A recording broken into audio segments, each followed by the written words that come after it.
You're listening to Radigan's Rockcast, a series focused on talking about music from the 50s, 60s, 70s, 80s, and even current. Now, here's your host, Tom Radigan. What's going on, guys? Welcome to Radigan's Rockcast. I am, of course, your host, Tom Radigan. Thank you, whether you are listening to this on WMYO, Amazon, Castos, YouTube, Spotify, Anchor, wherever you are on. I am glad you are on. So, we are still in the Maroon 5 album series, and around this time, it is 2012.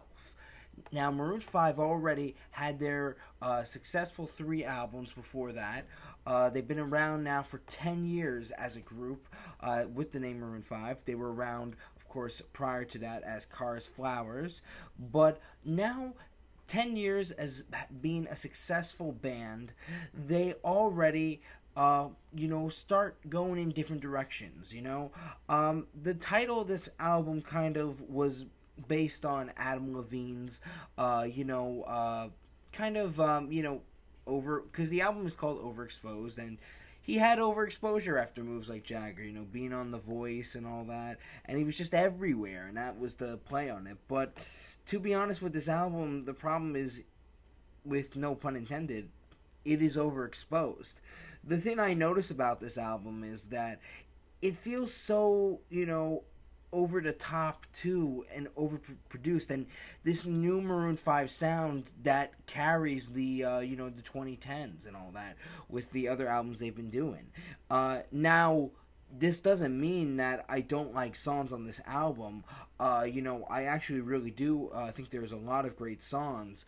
I remember after moves like Jagger coming out, wondering what their next song will be, and then of course their next big hit was Payphone, and I thought that was a catchy song, and I remember listening to that, and finding out later that there was a rap with Wiz Khalifa, and I don't know if his rap is okay, not a huge fan of it. I didn't notice it until later on.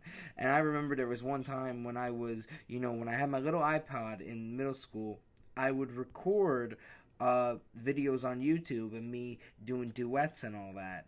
And I don't have any footage of it now, and thank God I'd probably be embarrassed of it.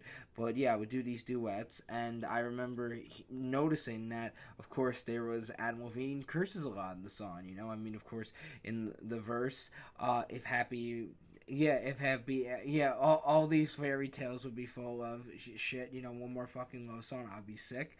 I didn't know that the F word was in it until later on, and all that, in the music video when he slams it, one more fucking love song, that was the main hit of the summer of 2012 for Maroon 5, and, of course, a big single from the album, but the album actually starts with the song One More Night, and I remember looking up, when Maroon 5's next single, because I didn't really know that much about the albums. I just knew the singles and all that stuff. I didn't even know that some of these were on the same album, and that they were already, released prior, but they just, started releasing them out as singles time after time. That's what Maroon 5 did. They would, other groups would do that too. Once an album came out, a year later, they would release the single, and then that song would become more popular that year than the year before when it was on the album. But, the song One More Night, I remember hearing that, and honestly, I love that more than Payphone, honestly. I think the quality works on here. Of course, like I say, I feel like at times that it's overproduced and all that stuff on, every song has that, I feel, but, like, it works pretty well in this song. This works like a right Maroon 5 type of song. The melody works. Adam Levine's voice is able to carry it through the music and all that. And I think that song works well. And interesting how it starts off the album too, and all that. And I even like the music video for it too. Maroon 5, I will say, doesn't have the worst music videos, and all that. And then number 3 is Daylight. So like I said, when talking about songs about Jane, I felt that, that it's not good to always have all the singles be right near each other, or most of the singles be right near each other, and that's kind of what it is. So that's one problem with this album too already, with just doing the singles and then going to the album tracks and all that stuff. Because if you're gonna have Daylight have the next single, which they don't. But we'll talk about that next single later. But Daylight is an interesting song. The thing that was interesting about it was when I was in ninth grade, and that was when I first read about Romeo and Juliet. We had to do this project where we had to relate songs to Romeo and Juliet that had no relation to it. And when you listen to this song of Daylight, the lyrics represent kind of Romeo and Juliet's last night they see each other. So it was interesting how the lyrics represented that scene without it really being about that. But Daylight has never been, one of my favorite Maroon 5 songs. It's always been, I know it was one of the big singles at the time. I always just, was more into, either Payphone or One More Night, and I just didn't think it was, it didn't catch my attention as much. And, it was interesting because the song came out in 2013 as a single, but it was already released on the album in 2012. Like I said, that sometimes artists do that, and Maroon 5 has done that. I mean, they spaced out 4 of their singles from songs about Jane for 3 or 4 years and all that. But yeah, no. So yeah, I mean, Maroon 5 has a habit of doing that. Just spacing out songs that is on an album and all that. That's already been out for a year. That they did that with the other single, which is "Love Somebody." But that is. But we're gonna first talk about the 2 songs before that, which is "Lucky Strike" and "The Man Who Never Lied."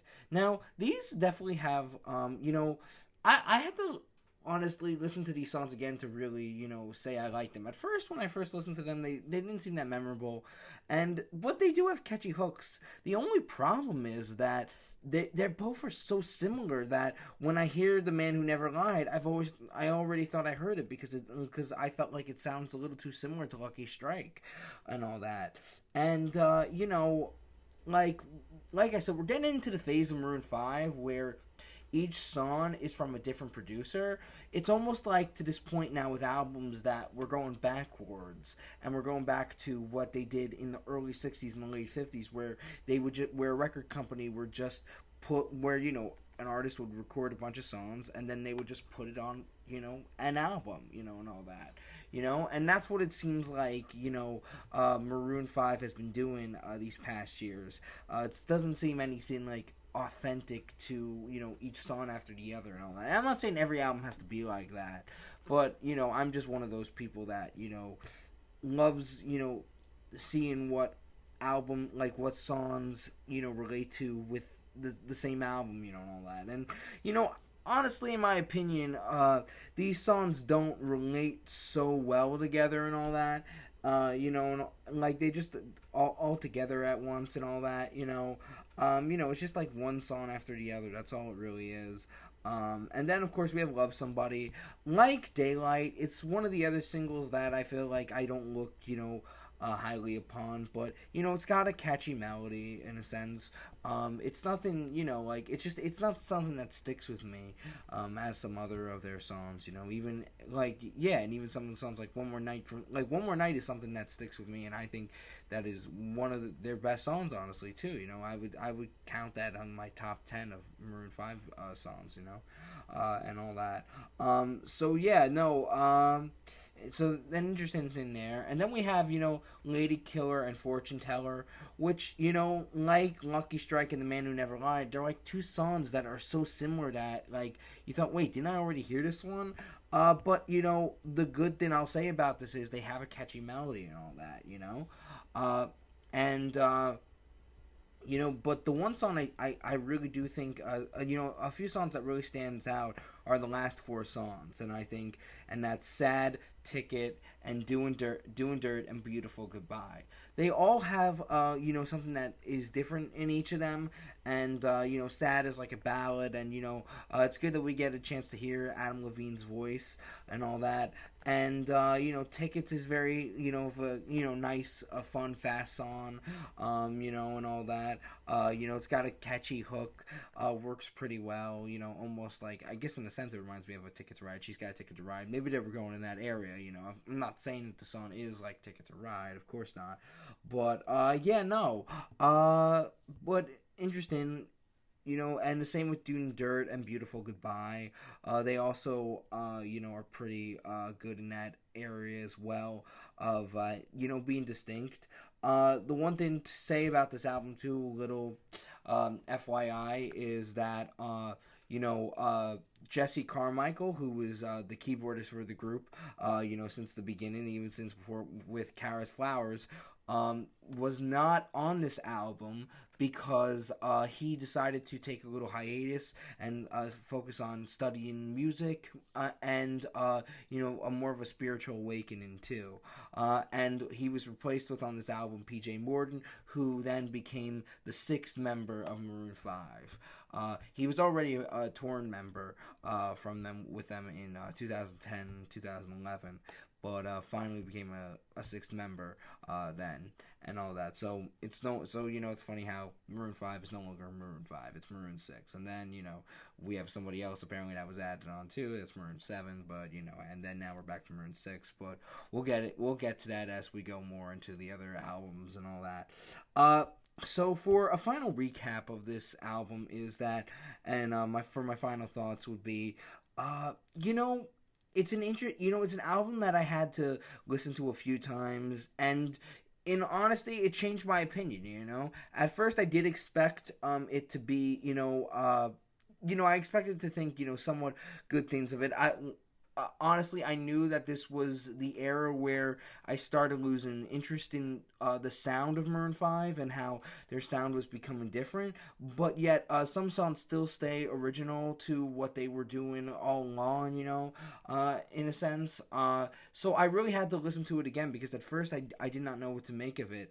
And then I ended up, you know, changing my tune.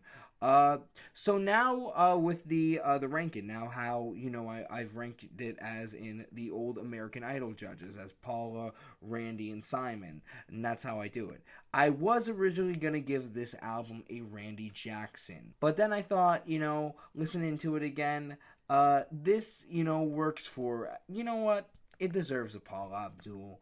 So you know what? This album gets a Paula Abdul like the other 3. We love you, we love you, we love you! So we have 4 albums that are ranked Paula Abdul. Is there something that's going to change that? Find out in the next album review. See you next time on Radigan's Rockcast. Bye.